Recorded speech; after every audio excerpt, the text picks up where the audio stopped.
Hey, welcome back to another episode of Throat Punch Monday with Len and Leah. I'm pretty excited about this one because not only is he an Army vet, so go Army, yes, he's also a chief, which I'm going to get into a little bit, like how special that is. It's a little different, Len, than in the Navy.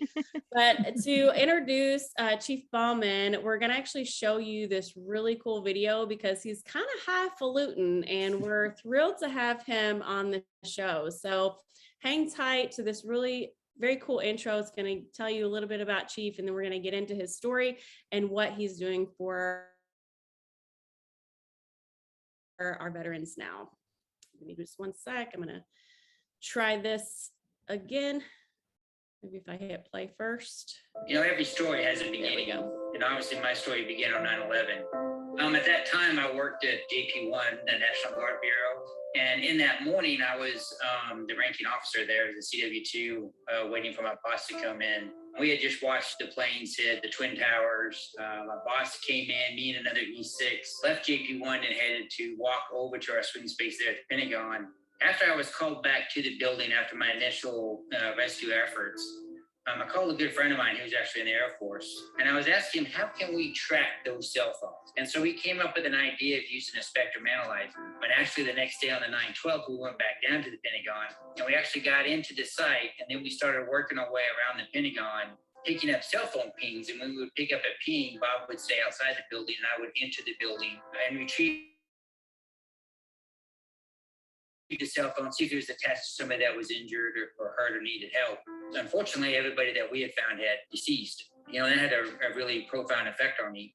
We stayed there until early morning of the 13th. We left the scene. I went home, called my family. They haven't heard from me in over 36 hours. Had no idea if I was alive or what. Took my hats, boots, and uniform off, put them in a box, got in the shower to wash all the mud, the dirt, you know, the blood, the debris, everything that had crawled through and had on my body. And that was probably the first time that I really broke down.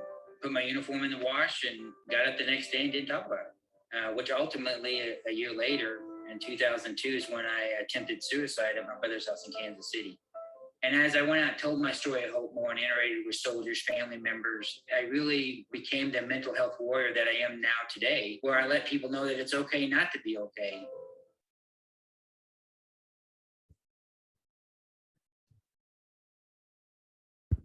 All right. That's a really powerful video. Yeah. That's the last video made in uniform. Wow. Well, Chief, first of all, thank you so much for coming here. We don't normally have men on our show, but I just really wanted to, like Lynn was like, hey, how do you feel about having a man? And I was like, bring it, because we're all one team, one fight. Yep. And I think especially, you know, this message is a message that the men over at Veteran Trash Talk are very passionate about. We are passionate about it here. And it's something that is not gender biased at all, you know, especially with the war that has been going on the last 20 years. So we're so thrilled to have you here. Thank you so much for coming. I want to just go over a couple of notes here too. So we saw that video. We saw you speaking now. So you're now a motivational speaker. I want to get into that and really helping other veterans around the nation. And you've been featured on AFN, several podcasts, as well as now you write blogs for Military Network Rally Point. Awesome. So it's been 20 years since the attack. I can only imagine seeing those pictures of places that you physically were in might still be a trigger for you. So I appreciate you even sharing that video for us to share. And then Lynn and I, you know, it shaped our lives as well. I know that I was actually supposed to be going to basic training on September 12th. I had been in my reserve unit for a year at that time and was supposed to leave, and it was bananas. Lynn, I don't know if you want to share a little bit about. Yeah, well, I was in high school when that happened, and September 11 was really one of the factors of why I enlisted into the military. So definitely shaped our lives. Yeah. My mom called me, and my sister was deployed. She was in the Navy. And so she was one of the first to fly over Iraq. And so she had called my mom, and then my mom called me, and she was just freaking out because now she's got 2 girls that are getting ready to, fight in a war. And she's like, just don't go. Don't go. You haven't left yet. You're going to go to war. And I've said, Mom, I signed up in peacetime, but this is part of my oath, and this is what I'm here for. So I'm going. And she's like, I knew you were going to say that. So, it's very, very powerful. And I love hearing the different stories. But Chief, you have a very special story in that it affected you being right there at the Pentagon and drove you to attempt suicide, which thank God that you are still here with us. And now you are changing lives. So let's hear it from you, more about your story and what you're doing. Well, just like in the video, I talked about how what I did a little bit on 9/11 and how all that transpired. I talk about it all the time with post-traumatic stress syndrome. When you have it, anything comes back to you, and it's like the most vivid dream you ever had in your entire life. And just anything can trigger you. It can be a picture, a snap of a twig, the wind could blow, a certain way. And it takes you back to what was happening that day. And it doesn't have to be anything as traumatic as the Pentagon. It could be just something less, but it's how you perceive it.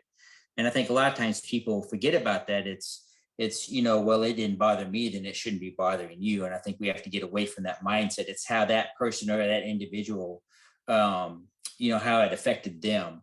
I know on 9/11 had a profound effect on me. When I started to have my issues and problems, I masked them by drinking. And so I would have those nightmares about what I saw and what I did on 9/11. And so for me not to have those dreams, I just started drinking more.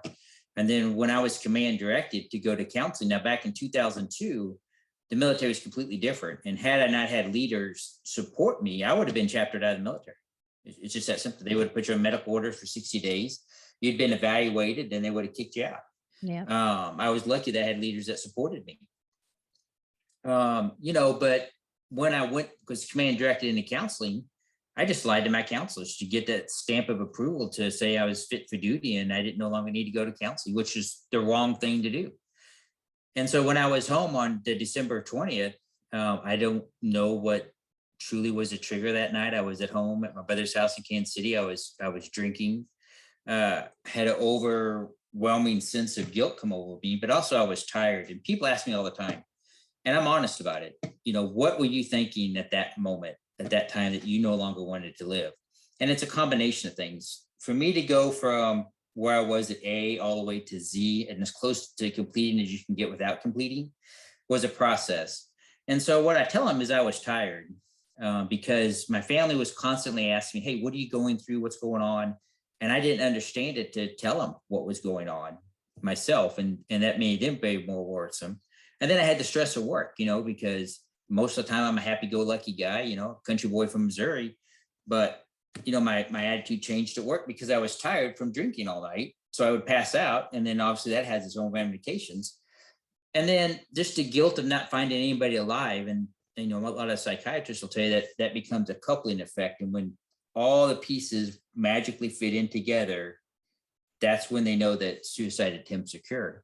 And, I wrote a suicide note, took 20 plus sleeping pills. I'm not too for sure the number, but I know it was over 20. Laid down on the couch and was kind of drifting off. And then my older brother, who's a nurse at Truman Medical Center there in Kansas City, got a funny feeling at work. And he called the house and I didn't answer. And it's when I didn't answer that he rushed home and ultimately saved my life. It was then that, after you attempt on your life, then you have to go spend 3 days in a state-run mental ward. And that really makes you realize that whatever problems you think you're having, they're really not that bad. And so it kind of changed my focus, my vision. So when I was going back out to Virginia, I decided that I was going to concentrate on Cliff Bauman and not my military career. And so when I re-entered counseling, I was more open and honest with my counselor about what I was feeling and why I was having those thoughts and dreams. And it kind of just really felt like a big weight being lifted off my chest to kind of really talk about it. And it's because of that. And then fast forward 10 years later, I was at MRT school at University of Penn, Master Resiliency Training course. I know you guys have had those classes if you've been in the military, because I managed that program for TRADOC. And it was then in 2012 when I first publicly spoke about my suicide attempt. And all the soldiers knew me for 2 weeks as being this laughy, jokey guy, go out, play trivia, at night, whatever, at the bar, and just have a fun time. And then at the end of the course, I get up and tell my story. Nobody expected that. And the response I got from soldiers afterward, had 6 soldiers come up and talk to me, and 3 of them had attempted suicide themselves, but nobody knew about it. They kept it from the military. Really decided that I needed to try to do more. And I wasn't too sure what to do. And it's funny how things, fall in place sometimes. VA Make the Connection was starting the program where they were doing stories of veterans and things, and they got in contact with me. And that's the first video I made telling my story of what 9/11 and then what my suicide attempt and going on having a successful military career. At that time, I was only active duty officer to ever publicly speak about my suicide attempt and mental health.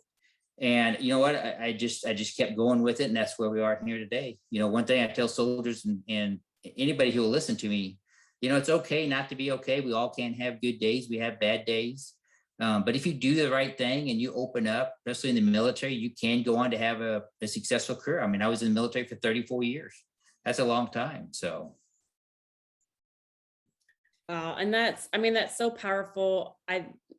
I gleaned so many things from that, because you are, I'm not trying to be like throw out the gender thing here, but I'm a little old-fashioned anyway, even though I was like very tough female in the Army, but you're a man, so you're kind of expected to be tougher. Yep. You are a Yep. senior leader. So, that kind of stuff is expected to never come out of your mouth. So I can only imagine what a shock it was, but also, what a relief for the soldiers that you're talking to. Because when you hear somebody at your stature, like being real and be like, hey, listen, this affects everybody. Like nobody is exempt from this. Like that had to make a huge impact. So, and it's incredibly brave to do that, because when you are in that position, I'm sure it's scary. It's scary regardless of what your rank and status is, but especially when you have made it so far in your career, because of course,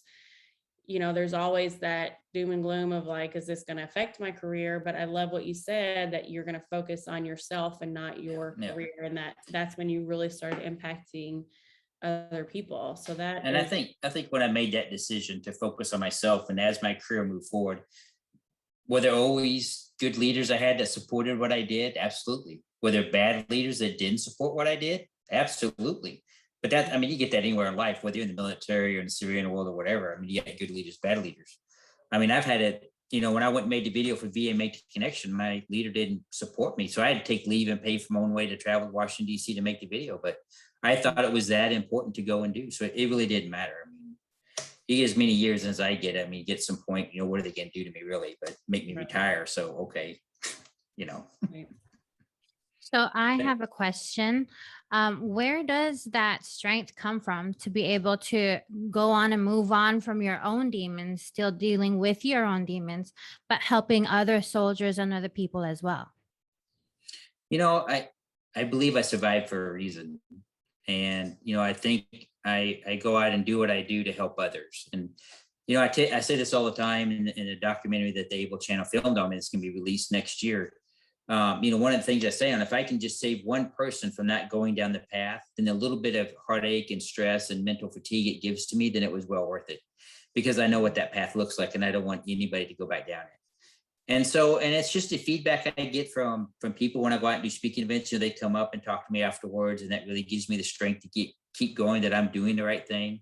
I'm on your guys' program tonight to talk about it. That kind of really gives me strength. I'm always humbled when people want me to come and speak, because, I grew up in a small town of 6,000 people, and who am I?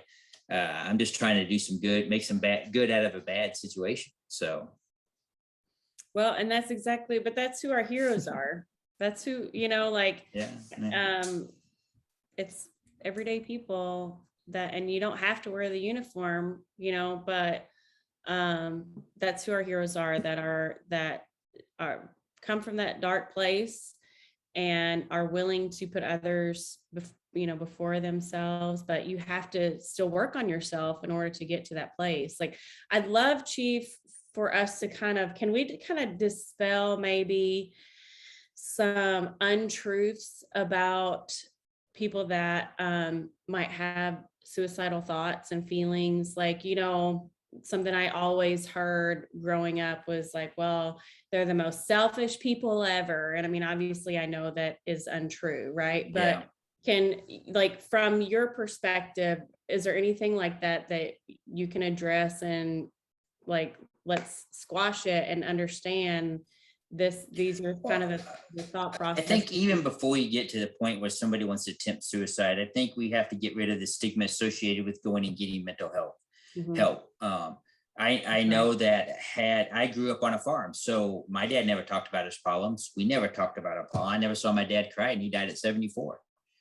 So it just was not in my family. And when I started having issues and problems, it made it 4 times as hard because I didn't want to show that I sit in a corner and cry like a baby or something like that. I didn't want to show that to my father, and that became very difficult and hard. And I think whether you're male or female, when you grew up in that kind of type of an environment, when you start having issues, it becomes hard.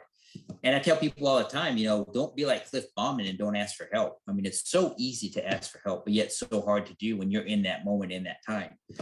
I think, the strides we've made in the last 20 years with mental health and how we view people with mental health issues, with people who may be suicidal and those kinds of things, I think has really changed, but there's a lot more we can do to help relieve stigma. And that's why I go out and tell my story of hope as much as possible, because I want to start that conversation, right? I want to say, hey, here's Chief Bauman, he's CW4. I was actually promotable to CW5 when I decided to retire, but after being with COVID and being home with my kids for a year, I was like, nah, I'm good.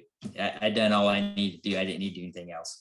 And the military was getting kind of a little restrictive with me doing my speaking events, because not anything negative, but because I still had my regular job and I worked in aviation for 34 years, and that was very busy. So really, I just decided that I wanted to, focus more on going out doing speaking events and helping others to help kind of get rid of that stigma associated with going and asking for help. I think a lot of times when people say, well, that was selfish for them to do, or that was this, I think they're just hurting inside. They say roughly every 42 seconds, somebody completes suicide across America. And every 43 seconds for the rest of their life, somebody wishes that they could have done something different. But I always tell people it's important that if Afghanistan, we know a lot of veterans are hurting from Afghanistan or anything. If you just have that family member or a friend or somebody that just kind of went quiet or doesn't talk much, you just kind of get a funny feeling about, like my brother did, pick up the phone and give them a call and just ask them, see how they're doing, because that can go, a kind word can go so far to somebody who's hurting. And Chief, what about, so like on our page and in our Facebook group, we do have people that will reach out to us individually, or sometimes even on our page, like asking for help, and they are really kind of on that verge. And I think our team has done a phenomenal job of stepping in and, doing all we can through Messenger and that sort of thing, to get a hold of those veterans. But, is there something like, are there certain things that if anybody is in that position where somebody reaches out and says help, like I'm feeling like I'm gonna hurt myself, like for the person on the receiving end of that, like what is the best thing for them to do? What are the best things for them to say or way to react to help that person?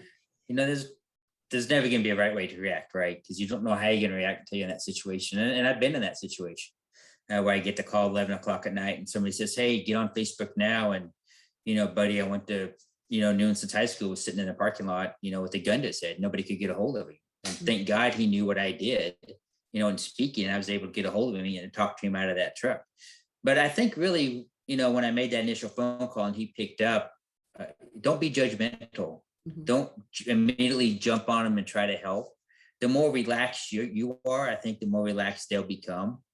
And I think sometimes you just need to listen to them and maybe get them to talk about what got them to that point, but also on the back end, why they're, and you may want to write it down as you're talking to them if you can, just so you remember why they're talking, though. Be an active listener, really pay attention to what they're saying.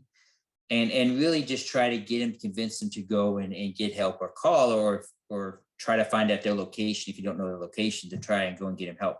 I tell people all the time, if I call 911 and the cops come to your house and they save your life, I'd rather have you mad at me than not be here.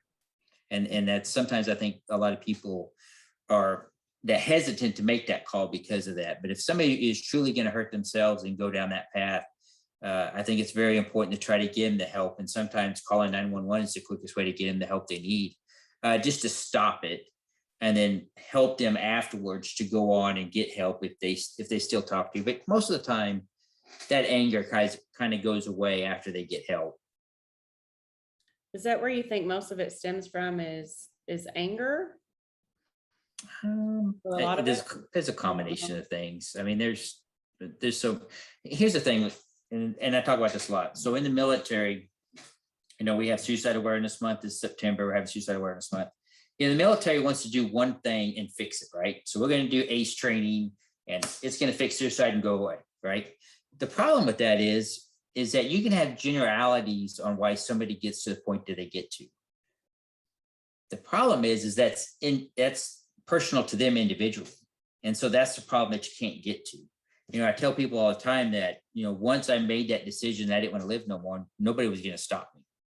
And we have to get the people before they get to that point. And that becomes very tough and difficult. And that's where you just kind of have to go with your instincts if you're in that situation. Yeah. But it's not an easy subject to talk to. Yeah. Say it again. It's I'm sorry. definitely not an easy subject. I know for Leah, what year did you get out? 2013. So we both got out in 2013, and around that time, it's still murky waters to even try to talk about it, or mental health. Like during my time, I know that I didn't have any leaders that talked about mental health.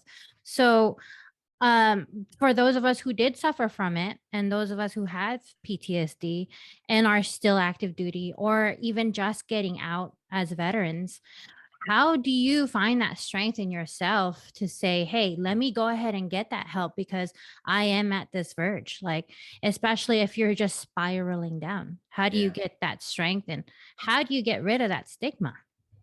Well, you're not going to get rid of the stigma. It's going to take a long time. Right. But I think the more we talk about it, and that on programs like yours and others, that we open up and be honest about mental health and stigma, I think it's going to go a long way. I think that, it's important to remember that with PTSD, you got to find ways to deal with your triggers in a positive manner, whether it's exercise.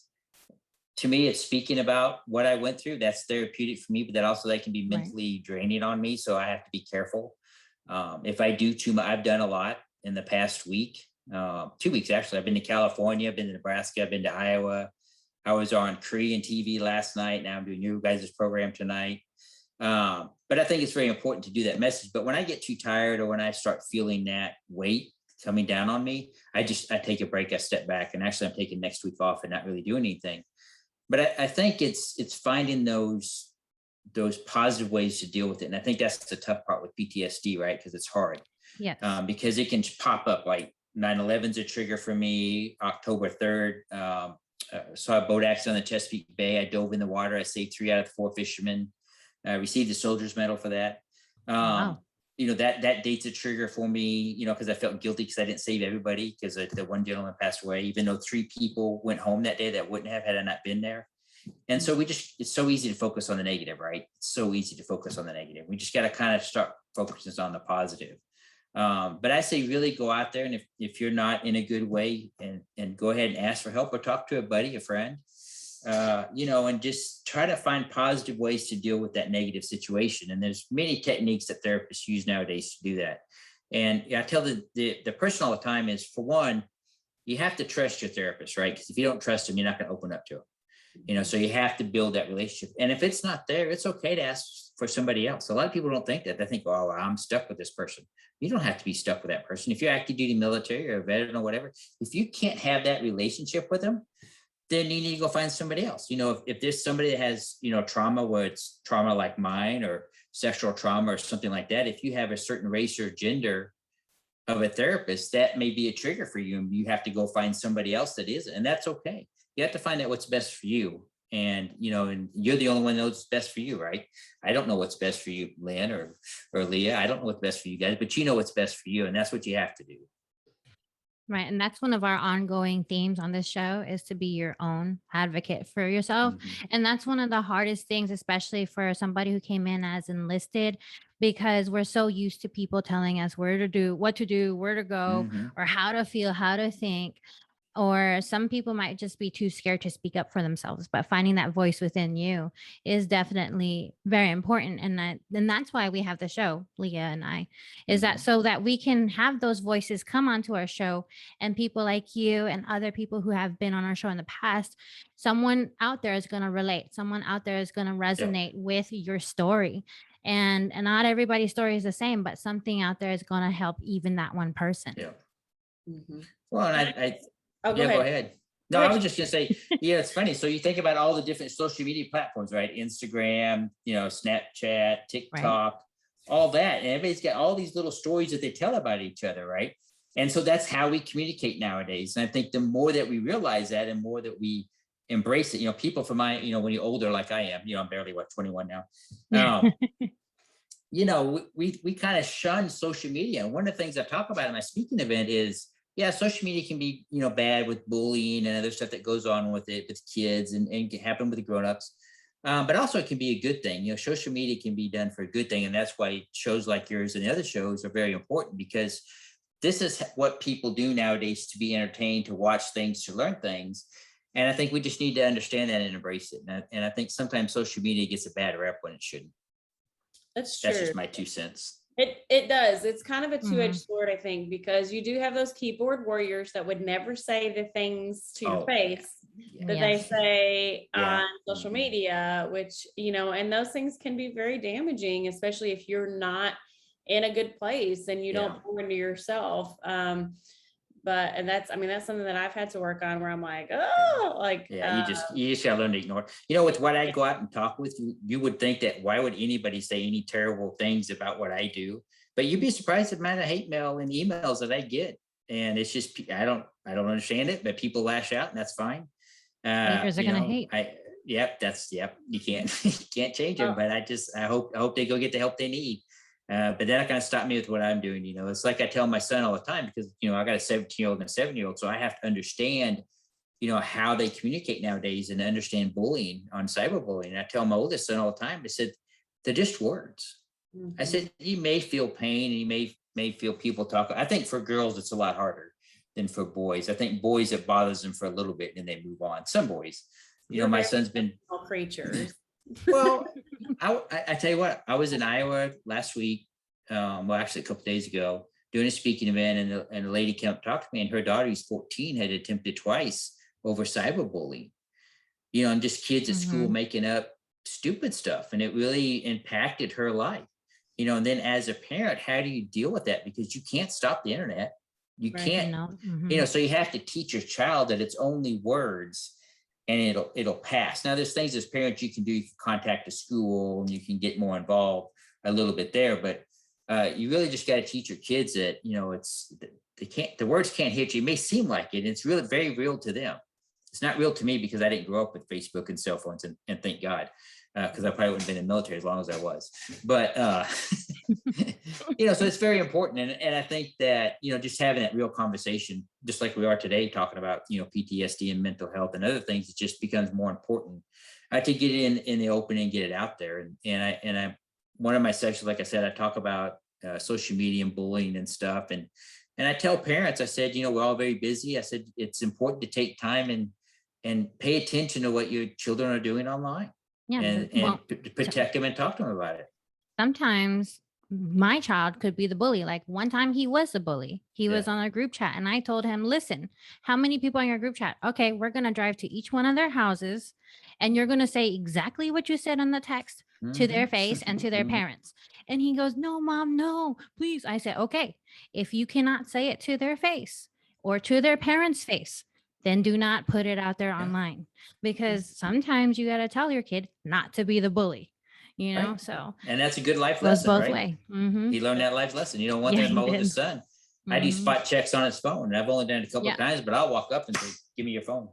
Mhm. It freaks him out, but he Exactly. hands it to me, so, Well, but I mean, to tell you the truth, I really don't look through it, because I really don't, he's not doing anything bad. I just want to make him aware of that could happen, at any given time. But yeah, it's tough. one of my favorite sayings about that is that hurt people hurt people. Yeah. So people that are hurting and they're having issues with themselves and low self-esteem, they're the ones that are like being angry and bullying other people and coming at other people. You know, you're never gonna have like, I've heard this from a business perspective too, you know, because I do everything online. I build a business on social media, and it's like some people are haters with that too, right? Mhm. But you're never gonna have a hater that makes more than you. No. Right. So if they No. make more than you, they're not going to be like, what are you doing? You're blah, because they don't care. Right. Like they're busy Mhm. making millions while you're over here building your business. So, you know, it can go, you know, it doesn't have to be business related, but hurt people. And, but we need to be cognizant of that. As we are on social media too, just because if you say something even jokingly, you know, you can take it out of context because it's on text. It's not like you can hear me saying it. You can't hear the sarcasm. Right. Right. You know, some people can't detect sarcasm. Yeah. Not, you know, Must not be a veteran. in text messages, you can't detect that. Come on. They must not be a veteran. I know, right? Yeah, exactly. So I wanted to ask about the blogs that you're writing for Rally Point. Can you tell us a little bit more about that, and what sort of things are you writing on there? So, you know, one thing I write about on Rally Point is they've never had somebody do like a 4 or 5 part series. So my series, and I really talk about mental health and just being a mental health warrior and what that means to Cliff Bauman. And I think, you know, they've been really popular. I mean, some of them got close to 1 million views and hits and things. And so, you know, what I'm saying is really resonating. You know, in my articles, go out and look them up and read them. You know, my 17-year-old son actually wrote one where he talked about being a high school kid and going through COVID. And that's actually been really popular. He was actually the first child to write for Rally Point. And so I'm very proud of him for doing that, because a lot of kids have struggled with COVID and isolation and being home and those kinds of things. And he knows what dad does. So he just wanted to go and write it. And that's really been a popular blog. So I really just kind of focus on, you know, one of the blogs I wrote about, I told my story, and then I kind of talk about what I do. And, you know, it's, you know, walking with my 7-year-old son, or, you know, going and doing painting. Sometimes, you know, when Cliff Bauman's really stressed out or I'm just up to here with it, I got woods behind my house and I just go out there and scream at the trees, right? It sounds kind of stupid, but it works, you know, and then, you know, I work out a lot. I enjoy working out, but I do have injuries. So, you know, some days I just can't physically work out. So I have to work around that. And so I just kind of talk about those kinds of things. And I think I had one of my sessions filmed at one of my speaking events in Iowa. They filmed it. We're going to edit it, and we're going to post that on Rally Point so people can go out and see kind of what I do when I go out and talk. You know, in my session, I never had that filmed and posted online before, so I'm kind of excited by that. So I just try to hit things and talk about things that I think that people really, you know, bothering people at that time. I love that. I want to give you a real shout out too, while people are watching and listening, that you can find out more about Chief, and you can even book him for an event at cliffordbauman.com. So it's CliffordBauman.com. We'll make sure to post it in the show notes as well. But I just want to make sure that people can check you out there too and see. I've been looking at your website, and you have some really cool stuff on there. Some news and different things that people can watch, and then of course booking you for an event, which is really awesome. I mean, I think what you're doing is incredible, and people need to know about it, and they need to hear your voice. I'm so excited that you're doing these things and making such a huge impact, Chief. And I want to take a second, because I don't know if everybody knows this or not, but if you weren't in the Army, you may not know, I don't mean to insult anybody's intelligence, but a warrant officer, by the way, you start out enlisted and you go up in the ranks, and then you have to apply to be a warrant officer, so that you are an officer, but you are an expert in your field. Yes. And so it's highly respected by everybody in the Army. Like, you know how if you come in as a butter bar and, you know, enlisted, it's like, but the warrant officers are like cream of the crop. And I love that we have you here. And CW4 turned down CW5. Like, that's really amazing. Amazing. So, yep. I just so we have that calling's bigger. We have warrant officers in the Navy too. I don't know about any other branches, but Yeah, you know, it's the funny, my same wife's thing. in the Navy. So in the Navy, you know, you call your warrant officers, and in the Army, Warrant. We call them warrant. call them Mhm. warrant, right? And in the Army, we call them chief. But you don't, Yeah, chief because in the we have Navy is just chiefs in the senior, Navy. right? You're So- senior enlisted, Seven, right? right? So I Right. joke all the time. I know I'm in trouble when my wife calls me warrant. Yeah, Ah, I screwed up. that's hilarious. That's awesome. Well, I just want to make sure I gave that huge shout out. I don't know who, like, because I don't know how the Air Force works, Marines work, or whatever. I just thought everybody should know that. So I appreciate. Well, the Air Force don't have them, so they need to be educated on that. So Yes. they haven't had them for 30 years. So Oh, that's shocking. mhm. We love So- you, Air Force. yeah, we're just Shout out jealous. to Letha. I just Edit that wish out. we could eat in your chow hall every time. Right? It always cracks me up when they come and stay on an Army base and they got what was that? They got an extra allowance for was it something under Savory meals. yeah. Yes. Mhm. And You they know, Subpar because you know, the meals. Army barracks are a little lower Mhm. standard than the Air Force, so they gave them a stipend for that. I forget what they Wow. call it, but it's I kind of didn't funny. know that. Yeah. yeah, So, Substandard housing, or something like that. They so give. substandard, yeah. Well, it is. Yeah, kind of. Even for us. You know, we gotta Yeah. deal with I mean, it. off subject, I brought one of my Air Force friends on a family day cruise on the ship, and she cried for me. She was like, "Oh my God, I didn't think it was this bad." Shout out Soraya. Hello. Hello, whoop, whoop. Okay, so although the war has ended, right? Afghanistan war has ended for United States. That war within us is still not Mhm. over. We're still losing, like you said, what is it? Every 42 seconds, somebody decides to take their life or doesn't. An average of 22 veterans a day through suicide. So right now, veterans are still struggling with the exit of Afghanistan, and those of us who have served in OEF and OIF. What advice do you have for those veterans whom recent events might have triggered them? You know, and I've had a lot of veterans reach out to me who had been dealing with this, and as an OIF veteran myself, Mhm. you know, I will tell them, you know, politicians don't fight wars, right? But they can end Right. wars and begin wars. And whatever you did in your service, whether you were in Afghanistan or Iraq, be proud of what you did. Be proud of your buddies. You know, don't take it to heart of how it ended. You know, but if you are hurting, you are having issues, you know, just reach out to somebody and talk about it. But don't take it personally. You know, we sign up. You know, we sign the dotted line. We do what we're told. But I know the horrors of war and what happened can come back and it can haunt you because we all deal with it, right? And Right. so I would just say that if you're that veteran out there and you're hurting and you're upset, and it's okay to be upset. It's 1000%. I'm upset over it, right? So it's okay to be upset, but let's just use that upset and anger in a positive manner, whether it's, you know, screaming at your congressman, your senator, or whatever, or just calling up that buddy and going down to the VFW and slamming back a couple of beers and talking about it and just kind of remembering the good times. I mean, just however you want to deal with it, just try to deal with it in a little bit more positive way. But don't take it personally about what happened. It doesn't take away from what mission you did or what you accomplished when you're over there at all. You know, we saw that with the Vietnam War. I mean, the same veterans Right. went through the same thing, but they really couldn't talk about it. You know, when Vietnam fell and was turned back over. So, you know, I think for a lot of Vietnam veterans, it affected them. The ones that are still alive, what happened in Afghanistan. I was out in California at Fort Irwin, out in a small town at the VFW there, and the Vietnam veteran, the guy was just telling me what I just told you.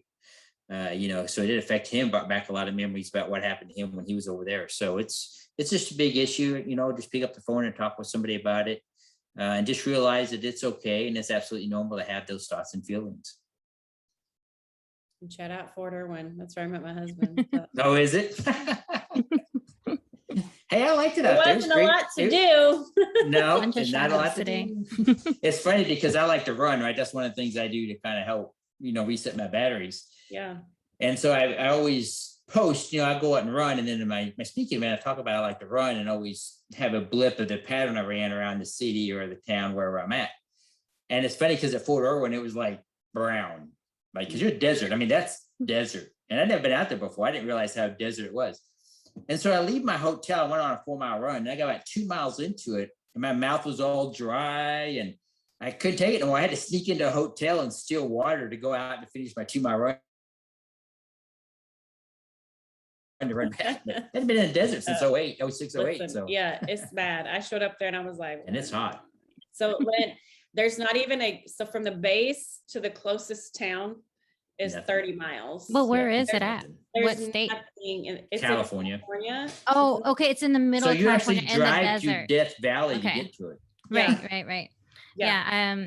At my job, I had some Army guys come over to get their documents before they went over to Fort Irwin. So yeah, it's in the middle of the desert. So I'm I from- stayed I in grew up- Barstow. I grew up in Yeah. Southern California, like desert area, but close to the beach. So it wasn't that Oh, bad. okay. So it wasn't too Yeah, bad. well, you know, they don't put the Army in like any No. nice places, but yes, Barstow's like crack town. But yeah, I had to do a 50K ruck march out there because I Oh was my in gosh. a class unit, Yeah. and you're like, we gotta do 50K, and I was like, Yay, thumbs up. No. Yay. So actually, That's my why it was husband's aviation. unit We was just flew and met behind you me, guys there. and the first sergeant was like, "You gonna make it? You gonna make it?" I'm like, "I got this. Leave me alone." Like, talking to me. So how Don't you just often hate do it when you- somebody tells you can't do something? I'm just Oh, gonna do yeah. it, prove Well, you wrong. listen, Yeah. I'm pretty sure I may have like fractured something on that ruck Oh, march, God. but nobody knew about it because yeah. I was like, so, Mhm. but he was, you know, the combat arms guys were right behind me, and that first sergeant was like, "Hey, sergeant, you gonna make it?" I'm like, "First sergeant, don't worry about me. You need to worry about your boys." That's Okay. right. And on the inside, I was crying. Right. I was like, I would have been crying. We got one. it was Yeah. not fun, but I got it done, and I got a belt buckle. So Hey, there you go. That's Ooh. important being a country girl. Gotta have that belt buckle. Is it big enough? Oh yeah, it's well, Okay. it's a calf belt buckle. Oh, So, yeah. That was our Okay, so it's good. Yeah. participation medal. yes, Yeah. well, calves do it big, calf scouts do Yeah. it big, you know. So So how far do you run usually? You say you go for runs in the morning? Yeah, it varies. My hips kind of bothered me today, so I just did it, did elliptical for 45 minutes. But generally I run between 4 and 6 miles. I'm training for the Army 10 milers, getting ready to come up. So on Sundays Awesome. is my longest runs usually. So, I'll do between 6 and 8 miles this week on Sunday. And then a couple of 10 miles before the 10 miler comes around. But, I'm not anymore. I'm retired. So I run for miles. I don't run for time. So if I pick a goal, like I want to run 3 miles that day, and if I run 4 miles, great. That's a good thing, right? I just hunted the good stuff that day. Right. And so it just varies. So, Well, but also usually I try to running run 3 to 4 miles. Yeah, running is super therapeutic. Like you're just in your own zone and like you're meditating and it helps you feel better for some reason. It like makes And you sometimes feel like a better sometimes I get person. thoughts. Yeah. Yeah. Sometimes I get thoughts and I do videos on Instagram. You can visit my Instagram, Mhm. site, my account. And I just do motivational videos. Like this one video I was running and my mind told me I couldn't make it up the hill. And I made it up the hill and I just stopped and made a quick Instagram video and say, hey, my mind told me I couldn't run up that hill, but I ran up that effing hill. You can do it. Mhm. Don't let your mind control you today. Let you control your mind. That's a right. bad thing with PTSD. I talk about is it's your mind. You can't control your mind. And, it's just kind of like a sniper there, just kind of hiding back in the background, just waiting for that stress to get too much or a little too much to go on. And then it jumps out at you. And then how do you deal with those thoughts and feelings? And you just got to learn how to deal with those triggers. You never know when they're going to come up. So That's true. that's so true. And we have to be the more we are aware of the thoughts in our mind, the more that we can push those negative out and replace it with positive. And I mean, if anybody can do it, it's veterans, because we have been through hell and back. mhm. A And million not even times. if you ever deployed, if you've been in the service, just the fact that you signed up and went in the service, I don't care if you guard reserves. Right. I don't know about Coast Guard. I'm just joking. No, but seriously, but if you served in any service, I mean, that itself is selfish, to yourself, to go ahead and decide to do that. It's very unselfish to go and do that. But, don't think you're less of a, I talked to a lady who joined 4.5 years and she never deployed and she was never proud of her service. And I'm like, why? You should be proud. You put the uniform on. Just because you didn't go somewhere doesn't make your service Yeah, less. she graduated boot camp. And a lot of people right. see your boot camp. That's right. That's So, right. And so I kind of helped. This was a couple of days ago. She was having a bad day and she called me actually on 9/11. And so I talked to her for about an hour and a half and I just kind of wanted to change her mindset that, don't feel bad because you only serve and you didn't go anywhere. That doesn't make your service less. we're all brothers and sisters in this together. And we only got a short amount of time on this planet. We need to make it as happy and as fruitful as we can. So don't think yourself as less if you didn't go to Iraq or Afghanistan or Vietnam or whatever. It means nothing really. The fact that you serve means a lot. Yeah. Well, we're still the 2% of the population, right? Yeah. So doesn't matter. But all right, Chief, do you have any kind of last thoughts for us I'm sure we could chat forever. I'm really enjoying Well, yeah. Yeah, no, right. My wife always tells me I never known a stranger, right? So I just talk to anybody. My grandfather was that way, and I'm kind of that way. But I think what I want to leave with tonight is, we talked a lot about a lot of different things, but you know what, if you're that person and you're listening tonight and you're just not in a good way, and the show goes away and maybe the kids went to bed or the wife went to bed, or husband or significant other, and you're alone in that room and you're not having very good thoughts, and you have that drink in your hand, or you're going somewhere to a dark place, don't be like me. Pick up the phone and call somebody, because I guarantee you 1000%, they love you and they care for you and they want you here tomorrow. And please give them that chance to at least to save you and help you get out of that moment that you're in. And I understand that moment 1000%. I know what it's like not to want to see the sunrise. I know what it's like not want to see the sunset. I know what it is not want to wake up in the morning. I understand that fully, but I absolutely did not do the right thing by not calling and reaching out for help. I know that now. I was lucky to survive my attempt. But I just kind of want to leave with anybody that if you're not in that good place, give that friend or that family member or somebody the chance to help you, because they really do want to help you. Thank you for that. And you are valuable, and you have a purpose and a reason to be on this earth. So just know that you are loved. I like watching motivational videos right now, and I wanted to say this real quick, because just what you said just reminded me of it, because I'm old and things just pop in your head. but when I was watching this one guy, and he said that what the chances are of you being born human in this world? Have you heard that? 1 in 400 trillion. So if you don't think you're special, unique, you're completely wrong, because you are. The fact that you were born a human on this planet. Yep. 1 in 400 trillion. And I was like, wow, you know what? Where was that 20 years ago? Yeah, that's awesome. That's awesome. Great statistic.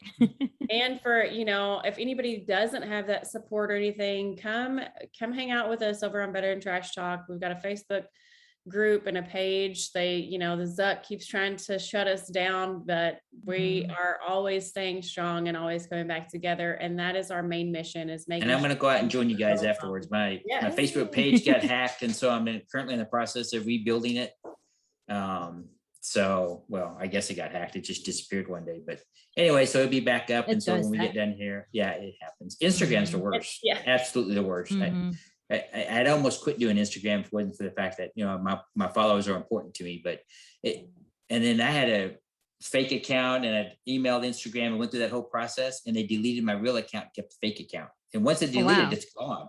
And so I had to rebuild that one last year. So it's, but I think it's very important and frustrating, and just keep moving forward, I guess. Shout out what your Instagram is. It's just Clifford Bauman. Simple. Clifford Bauman. And then your website is cliffordbauman.com. Mm-hmm. Yeah. Okay. And same thing with my Facebook page. It's just Clifford Bauman. Clifford Bauman. All right. Makes it easy. I just make it simple. Nice. Like Clifford, like the big red dog, if you're old enough. You remember that. Yeah, well, we all have kids. So. Facebook jail. Len is all about Facebook jail. I'm always in, I always violate community standards somehow. I don't know how. Nice, awesome, rock on. Sweet. So right? I don't know why. Sweet. It's just that veteran mouth. I don't know. I was out in Nebraska doing a speaking event, and it was for the Turner Construction Company, and they had some veterans that were hurting, but I spoke to all the employees, and it was great fun. But they're building a data center for Facebook, right? And so I get done speaking, and all the veterans are coming to talk to me, but two of the Facebook employees, very nice people, came up and said, hey, your story is really great, really powerful. And I just really wanted to say, then why do you kick me off your platform? But I didn't say it, but I really wanted to say it. Well, with all due respect. I mean, I know, right? Do it, Chief. Why do you look at me? Come on. Like, hey, hello. And they had the coolest helmets, and they wouldn't give me their helmet. I don't know why. It was just so cool. That's pretty Because you're all about trying to get free stuff, right? Or I am anyway. So. Yeah, well, we have Speaking a of shirt which, for you. we have shirts. We have a shirt for you. So if you go on VeteranTrashTalk.com, we have a shop there of shirts. So we normally give our person who comes on the show a free shirt. So go ahead Nice. and look on that. You know, I would be Um, amiss, but yeah. I'm gonna show you guys something real quick. So when I do speaking events, I had these shoes specially made. Oh, I love Oh. those. And so on one side it says Cool. you'll never walk alone, and on the other side it says suicide prevention awareness. I love And that. so I always wear these when I go out and do speaking events. I had them custom made, and it, you know, just anything. It starts a lot of conversations, right?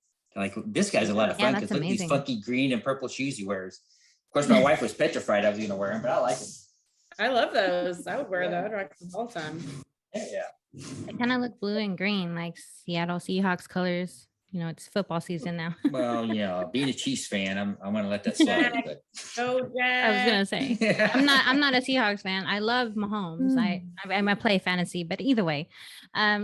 So for those of our viewers out there and for Chief Bauman, we are on VeteranTrashTalk.com, and also our Facebook group with the community is VTT Official. So if you look up our community group where we post public stuff, funny memes, and camaraderie is all there. We trash talk each other. It's VTT Official. Our webpage for Facebook is VTT Throat Punch Mondays. VTT Throat Punch Man. Okay, I'll look at. Are you guys on Instagram? We have a veteran. We have a veteran. Or did you get kicked off? No, well, so Lynn and I run our own like separate Instagram pages that are separate from VTT, but we do have a VTT Instagram page. Okay, well, friend me on Instagram. Yeah. And All we'll right. start following Veteran each other. Trash Talk. Yep. Yep. All right. So with that being said, Lynn, do you have any final words? Be your own advocate. Stand up for yourself. Only you know you. Listen to all the words Chief Bauman told us. Super important, super special that he's on here. It's like so powerful that we have somebody like him who was in a leadership position to go out there and be strong enough and be brave to say something and speak up, not only for himself, but for all the other service members out there. So thank you so much, Chief Bauman. We do appreciate you being here. Oh, And thank you that's all for I your have to kind say. words. I appreciate it. You're here. That's good words. Mhm. All right. Remember, women, we are speaking to our women still, but man, if you're listening, we love you too. You're 10% of the 10%. Don't let anyone tell you because you're a woman that your service wasn't as hard or important. We are your voice and you will be heard, but we want to hear from everybody. So if you're struggling, you don't have anybody, make sure that you're connecting with us. We are here to help you. And we do have a big team of men and other women as well that are ready for you to reach out and just be your support system. So don't forget about us and check us out next time. And I would like to offer up that, you don't have to be in a service related to be on Rally Point. If you want to check out my blogs on Rally Point, just log on to Rally Point, look up CW4 Clifford Bauman, and check out my blogs and learn how to be a mental health warrior, right? That's what we want to be.